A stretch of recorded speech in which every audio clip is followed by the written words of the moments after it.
ሕፃኑ ልጅ በጫካ ውስጥ እየሄደ ያለ አንድ የተኩላ ግልገል ከኋላው ይከተለው ጀመር። ሕፃኑም የተከተለው እንደሆነ ያስተውልና ሊያነሳው እጁን ዘረጋ። ነገር ግን በዚያው ቅጽበት በድንገት አንድ ጥቁር ነብር ተመለከተ።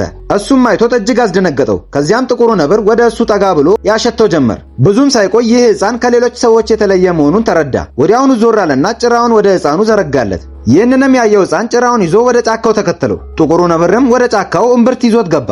እዚያ ሲደርሱ ሕፃኑ ዙሪያውን ተመለከተ። ከዚያም ይህ ቦታ የትንሹ ተኩላ ቤት መሆኑን ተረዳ።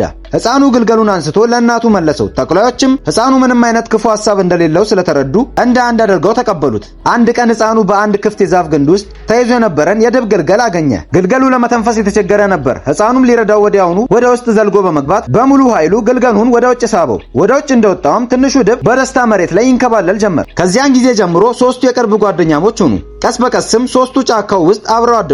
አንድ ቀን ልጁ በዛፍ ላይ ተኝቶ ሳለ አንድ ዝንጀሮ የእጅ አምባሩን ሰርቆበት ይሮጣል። ልጁም እየተከተለ አሳደደው። ዝንጀሮ ግን ዝንጀሮ ወደሚኖርበት አንድ አሮጌ ቤተ መቅደስ አመራ። በዚያም አንድ ጎሬላ በአምባሩ የተጫወተ ልጁን ያበሳጨው ጀመር። ልጁም በንዴት ጎሬላውን እያሳደደ ወደ አንድ አሮጌ የውሃ ጉድጓድ ውስጥ ዘለለ። ከውሃውም ሲወጣ ቦታው በሀብትና ንብረት የተሞላ መሆኑን አየ። ነገር ግን ልጁ ለሀብቱ ምንም አይነት ፍላጎት አልነበረውም። አንድ የወርቅ ሰይፍ ብቻ አነሳ። በዚያች ቅጽበት ጎሬላው ዘውድ በራሱ ላይ አድርጎ በድጋሚ ያፊዝበት ጀመር። ልጁም አምባሩን እንዲመልስለት ጠየቀው። በዚህ ጊዜ ግን ጎሬላው እያጨበጨበ ብቻ አሾፈበት። በድንገት ልጁ አደጋ አጋጠመው። በዚያች ቅጽበት አንድ ግዙፍ ዘንዶ ጥቃት ሰንዝሮ ወደ ውሃ ውስጥ አስገባው። ልጁም በቆራጥነት ተፋለመው። ከዚያም በወርቁ ሰይፍ ዘንዶን አሸነፈው። ይህንንም ያየው ጎሬላ በመፍራት ዘውዱን አውርዶ አምባሩን ለልጁ መለሰለት። ከዚያ በኋላ የጫካው እንስሳት በሙሉ ልጁን እንደ ንጉሳቸው አድርገው ተቀበሉት። አንድ ቀን አንዲት ሴት ልጅ በጫካ ውስጥ ጠፋች። በዚያው ቅጽበት ልጁ በድንገት ከፊት ለፊቷ ቆመ። ልክ እንዳያት የልጅነት ጓደኛዋ እንደሆነች ተሰማው። በእርግጥ ከብዙ ዓመታት በፊት ልጅቷ ከአባቷ ጋር ወደ ህንድ መጥታ እንደነበር፣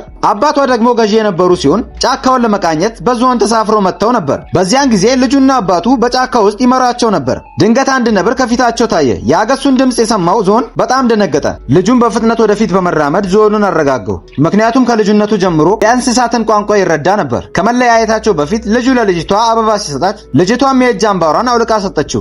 ነገር ግን በዚያው ምሽት አንድ ነብር በነበሩበት ቦታ ላይ ጥቃት ሰነዘረ። የእሳት አደጋም ተነሳ። በዚያ ግርግር ውስጥ ልጁ ወደ አንድ ጋሪ ውስጥ ገባ።